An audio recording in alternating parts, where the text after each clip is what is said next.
हाँ, good morning students. आज हम आगे बढ़ेंगे जो chapter number 2 solution in chemistry.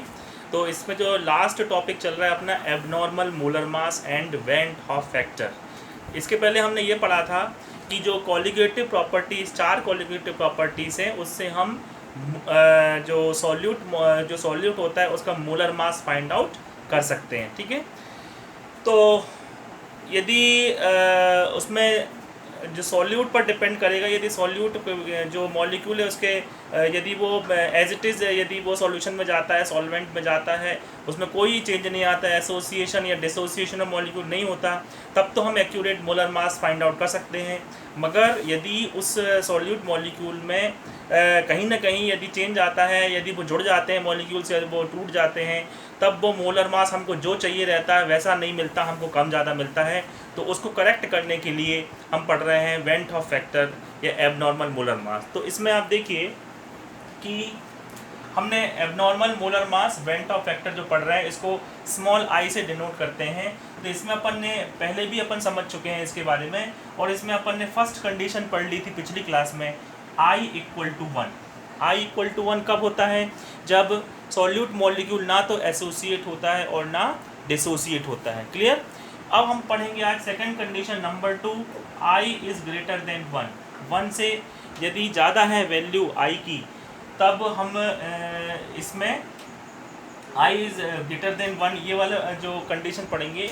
ऐसा क्यों होता है? आई की वैल्यू वन से ज़्यादा क्यों आती है? यदि आई की वैल्यू वन आती है मतलब ये है कि वो नॉर्मल मोलर मास है, वो सही आ रहा है, मतलब जो हमको फाइंड आउट करना है।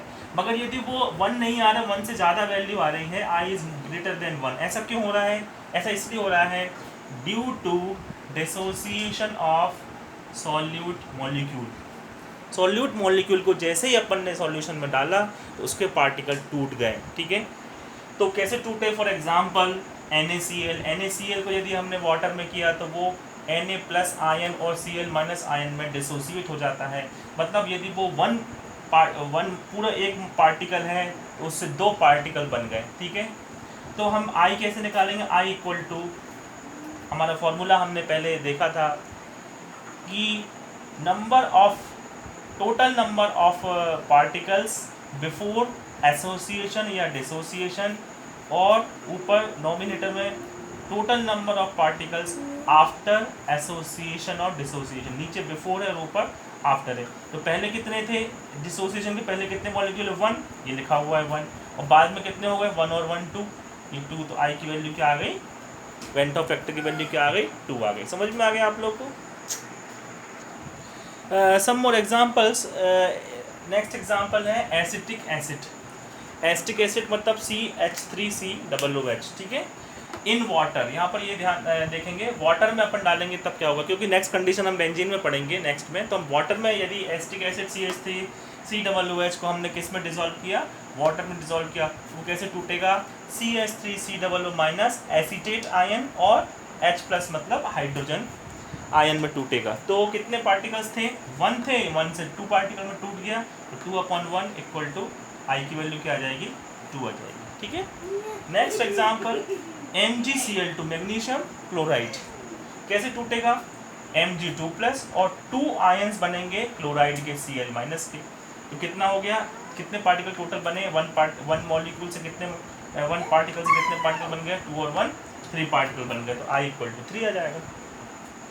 नेक्स्ट एग्जाम्पल है AlCl3। तो AlCl3 कैसे टूटेगा? Al3 प्लस में, और 3 जो आयंस बनेंगे वो क्लोराइड Cl माइनस के बनेंगे। तो टोटल कितने हो जाएंगे? Al का 1 और 3Cl, total I equal to 4 आ जाएगा। ठीक है, I इक्वल टू 4।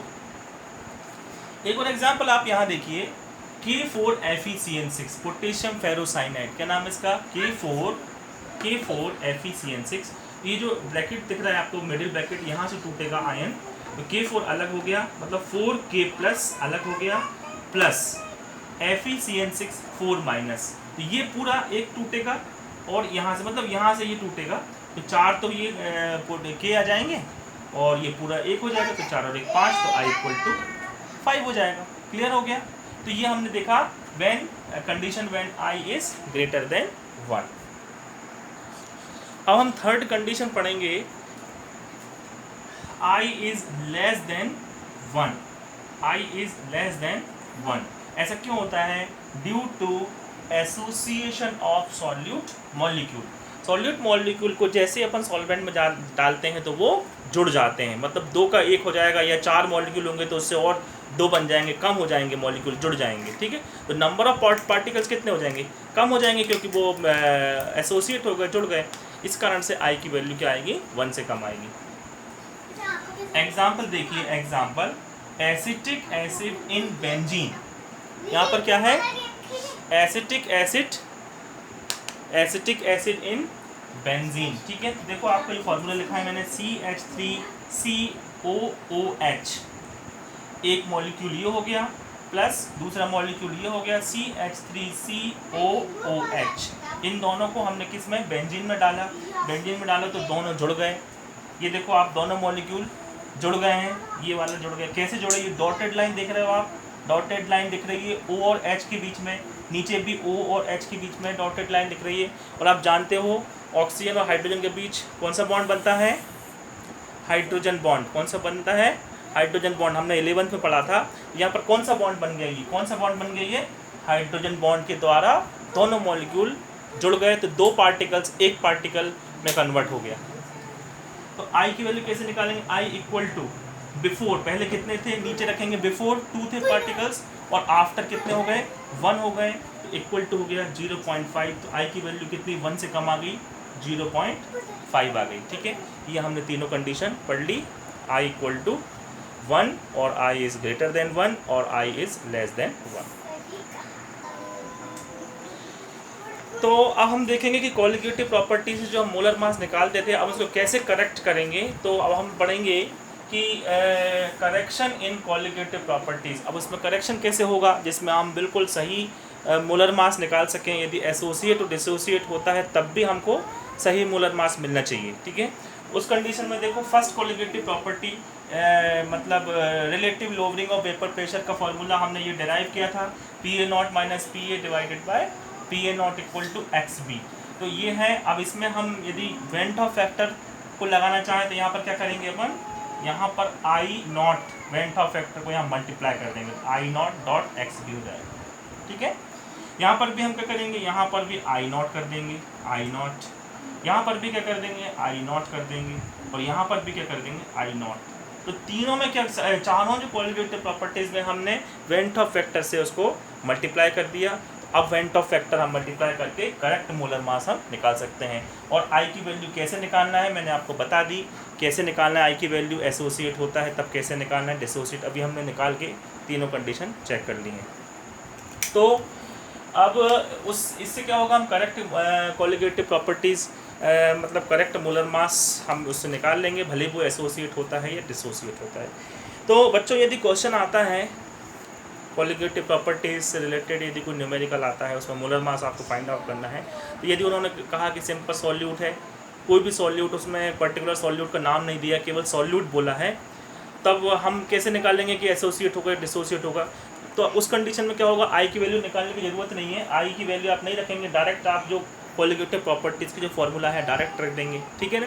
मगर यदि आपको कोई उन्होंने कहा कि भाई NaCl, अब उन्होंने कहा NaCl कोई सॉल्यूट उन्होंने दिया है ऑलरेडी, अब NaCl तो डिसोसिएट होता है, तब आपको आई ये वाले फार्मूला लगाना पड़ेगा, मतलब आई होना चाहिए उसमें। और आई की वैल्यू आप क्या रखोगे, NaCl के केस में 2 रखोगे, जो भी सॉल्यूट देंगे उसमें आई की वैल्यू आपको पुटअप करना पड़ेगा यदि कोई सॉल्यूट पर्टिकुलर दिया जाता है तो, ठीक है।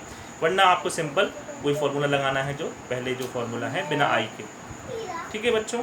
तो अभी हम नेक्स्ट क्लास में थोड़ा सा और देखेंगे, बाकी हमारे ये जो मेन नोट्स तो ख़त्म हो गए, बाकी हम नेक्स्ट क्लास में डिस्कस करेंगे। Thank you.